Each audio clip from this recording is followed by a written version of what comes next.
ស្វាគមន៍អ្នកទាំងអស់គ្នាមកកាន់ការសម្ដែងរឿង Hell Paradise នៅភាគទី3នេះដែលយើងបានដឹងហើយកាលពីភាគមុនហ្នឹង Gabi Maru និងអ្នកទោស9នាក់ផ្សេងទៀតបានចេញដំណើរទៅកាន់កោះ Shinsenkyo នោះហើយដោយមានការអមដំណើរជាមួយអ្នកចាំកាត់ក្បាលពួកគេផងដែរអញ្ចឹងចង់នឹងថាកោះឋានសួគ៌នោះស្រស់ស្អាតប៉ុណ្ណាទៅទៅតាមដានទាំងអស់គ្នាដំបូងឡើយ Gabi Maru បានប្រាប់ Sakiri ពីមេភូមិនិនចារបស់ខ្លួនដែលគាត់មានជីវិតអមតៈដោយសារថ្នាំយ៉ាងដែលគាត់បានមកពីទឹកដីមួយយ៉ាងឆ្ងាយ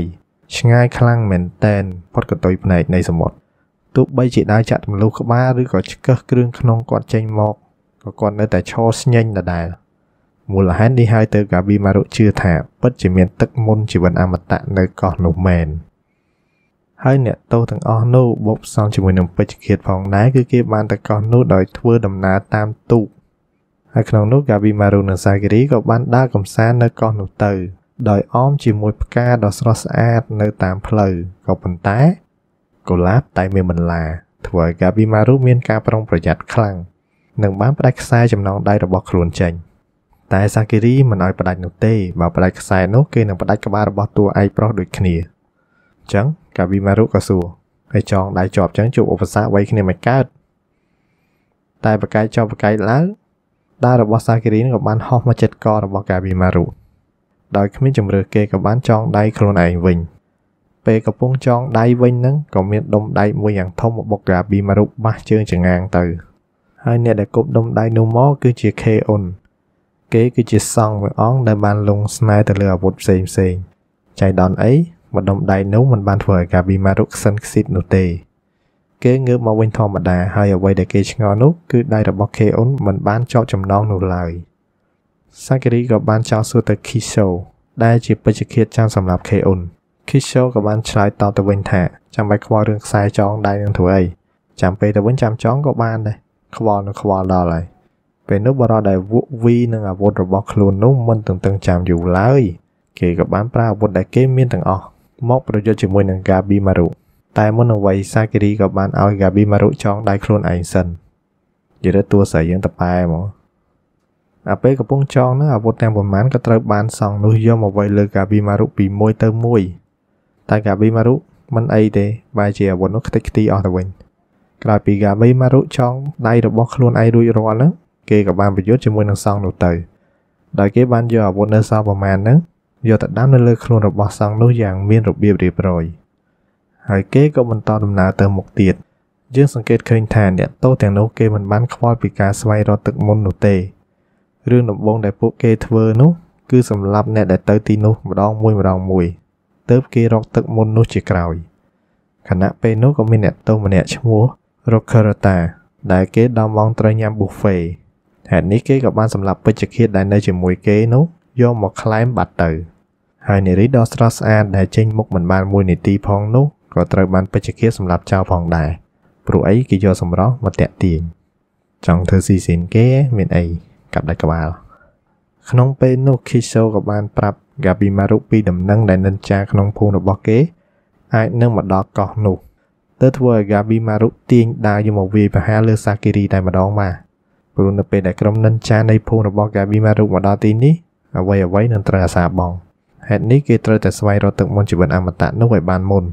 ហើយ Sakiri គឺជាឧបសគ្គដែលធ្វើឲ្យការស្វែងរករបស់គេមានភាពយឺតយ៉ាវ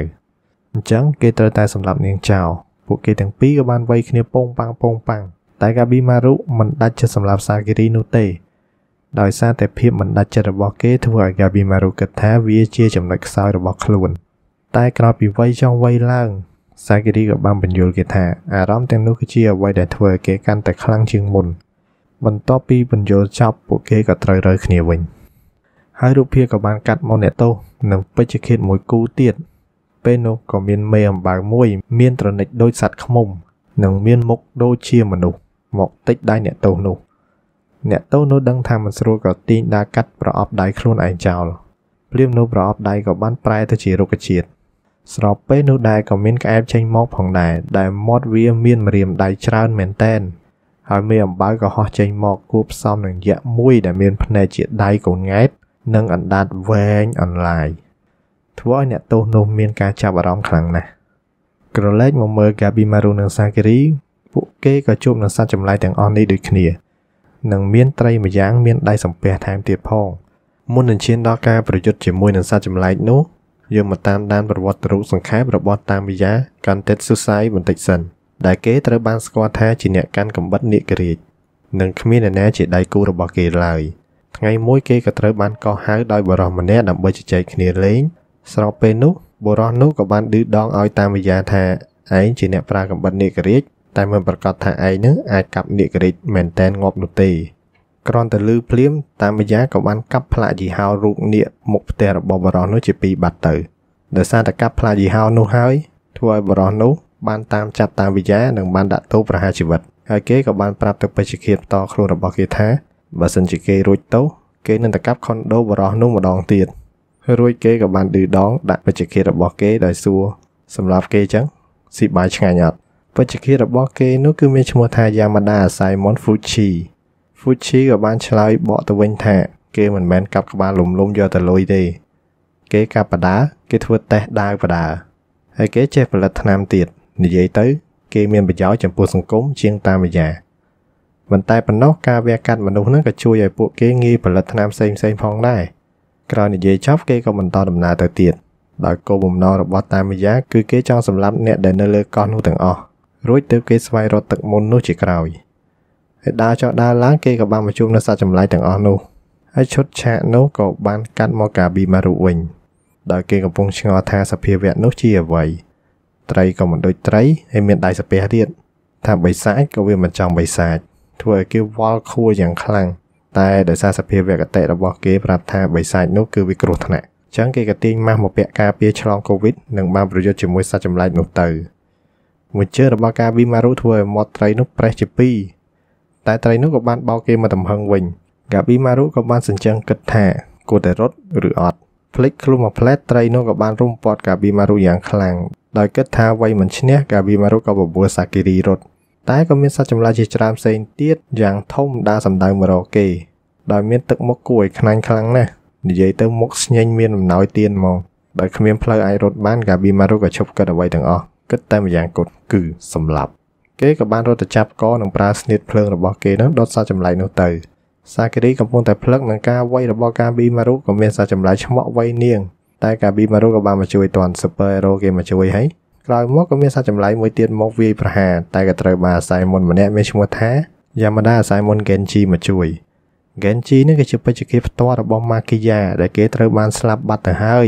ដោយសារតែគេនឹងចាញ់បោះសម្រាប់របស់ Ninja Nari ឈ្មោះថា Yuzuriha អញ្ចឹង Genji នឹងក៏បានមកជាមួយនាងដើម្បីកុំឲ្យនាងពង្វក់ Yamada Simon Senta ដែលជាពេជ្ឈឃាតផ្ទាល់របស់នាងនោះនិយាយមិនតាន់ចប់ផង Yuzuriha នឹងក៏បានទៅពង្វក់ Gabimaru ជាច្រើនលើកច្រើនសារតែ Gabimaru មិនចាញ់បោកនោះឡើយព្រោះគេស៊ាំនឹងក្បាច់ពង្វក់របស់ Ninja Nari នេះរួចទៅហើយតែចុងក្រោយពួកគេក៏បានសហការគ្នាដោយក្រុម Gabimaru ជាអ្នកប្រើកម្លាំងឬក៏អាចថាជាអ្នកប្រយុទ្ធឯក្រុម Ninja Nari Yuzuriha នឹងចែករំលែកព័ត៌មានអ្វីដែលគេដឹងនៅទីនោះអ្វីដែលគ្រោះថ្នាក់ជាងគេនោះគឺសត្វល្អិតដូចជាមេអំបៅមានមុខដូចមនុស្សដែលវាហោះហើរជាមួយសត្វចម្លែកផ្សេងទៀតនិងចរិតលក្ខណៈរបស់វាពិបាកក្នុងការប៉ាន់ស្មានមែនទែនហើយស្លាបនិងលម្អរបស់វានឹងបង្កប់នូវជាតិពុលនិងធ្វើឲ្យយើងសមាសម័យហើយអ្វីដែលនាងដឹងនេះគឺនាងបានពិសោធន៍ទៅលើ Makiya ទើបសម្លាប់គេចោលតាមក្រោយបកស្រាយចុះឡើង Sakiri ក៏បានខ្យល់ចាក់សន្លប់បាត់ទៅក្រោយមករូបភាពក៏បានកាត់មក Aza Chobe និង Thoma កំពុងប្រឈមមុខជាមួយនឹងសត្វចម្លែកនោះដូចគ្នាតែអ្វីដែលចម្លែកមួយទៀតនោះគឺ Thoma ជាប្អូនរបស់ Chobe ហើយមិនបានពេជ្ឈឃាតនៅអក្រិតជនជាបងប្អូននឹងគ្នាទៅវិញតោះត្រឡប់ទៅអតីតកាលបន្តិចសិនពួកគេទាំងពីរនោះគឺជាបងប្អូនបង្កើតនឹងគ្នាដែលឪពុកគេត្រូវបានអ្នកគ្រប់គ្រងនៅភូមិនោះសម្លាប់និងម្ដាយរបស់គេក៏ឈឺស្លាប់ដូចគ្នាដោយគ្មានអ្នកណាចិញ្ចឹមពួកគេក៏បាននៅតែតោតាមផ្លូវរហូតបានជួបនឹងក្រុមចោរតែឈោបេគឺជាបងប្រុសដែលពូកែក្តាប់ស្ថានភាពពេលនោះគេក៏បានខ្លាចទៅជាអ្នកដឹកនាំចោរទាំងនោះថែមទៀតតែមិនយូរប៉ុន្មានគេក៏ត្រូវបានសន្តិសុខភូមិនឹងចាប់បានហើយនេះឈោបេក៏បានឲ្យថូម៉ានឹងរត់គេចខ្លួនដើម្បីមកជួយរំដោះខ្លួននៅថ្ងៃក្រោយមកថូម៉ាក៏បានវឹកហាត់ខ្លាចទៅជាពេជ្ឈឃាតឬក៏នៅក្នុងសាច់រឿងគេហៅអាសៃមុននិងបានរំដោះបងប្រុសរបស់គេវិញដោយសារតែឈោបេជាមនុស្សពូកែក្តាប់ស្ថានភាពទោះបីជាមានសត្វចម្លែកយ៉ាងម៉េចក៏ដោយគេនៅតែពុះពៀនឹងវាយសត្វចម្លែកនោះយ៉ាងស៊ីផុយវាយចុះវាយឡើងសត្វចម្លែកនោះក៏ចាប់ផ្ដើមបើកបបេនិយាយ តែយ៉ាងណាក៏នៅតែមិនមែនជាដៃគូរបស់ឈូបេដែររួចមកគេក៏បដិញ្ញាថាគេនឹងរកទឹកវេទមន្តជីវិតអមតៈនោះឲ្យឃើញហើយផឹកតែពីអ្នកបងប្អូនគេនឹងតែម្ដងអញ្ចឹងចង់ដឹងថាពីអ្នកនោះគេអាចយកទឹកមន្តនោះបានឬអត់មានតែចាំទស្សនានៅភាគបន្តសង្ឃឹមថាអ្នកទាំងអស់គ្នានឹងចូលចិត្តនឹងការសម្ដែងរឿងមួយនេះបើមានកំហុសខុសឆ្គងត្រង់កន្លែងណាសូមមេត្តាខន្តីអភ័យទោសចាំជួបគ្នានៅភាគបន្តក្នុងវីដេអូក្រោយ